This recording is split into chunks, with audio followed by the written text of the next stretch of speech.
وزیر اعظم شہباز شریف کی زیر صدارت national field response and coordination centre کا پہلا اجلاس ہوا۔ وزیر اعظم نے عالمی ماہرین کی مشاورت سے سیلاب کی روک تھام کے لیے جامع قومی منصوبہ تیار کرنے کی ہدایت کر دی۔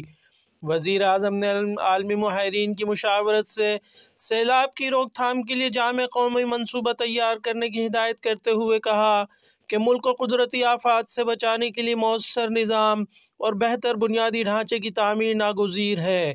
یہ رہا ہیڈ کوارٹرز میں national flood response and coordination centre کے پہلے اجلاس میں وزیر اعظم نے متعلقہ حکام کو ہدایت کی کہ وہ پوری مستعدی اور عالمی ماہرین کی مشاورت سے سیلاب کی روک تھام کے لیے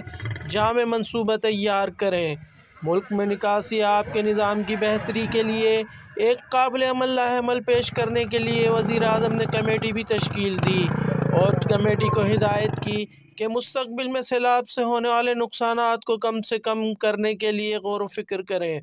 وزیر اعظم نے کہا کہ نیشنل ڈیزاسٹر مینجمنٹ اتھارٹی، صوبائی disaster management authorities, Pakistan army engineering corps اور صوبائی محصولات کے محکمے کے نمائندوں کی طرف سے ایک مشترکہ سروے کیا جا رہا ہے تاکہ نقصانات سے متعلق معتبر اعداد و شمار اکٹھے کیے جا سکیں۔ اس سے قبل وزیر اعظم کو NFRCC کی ٹیم نے بریفنگ بھی دی۔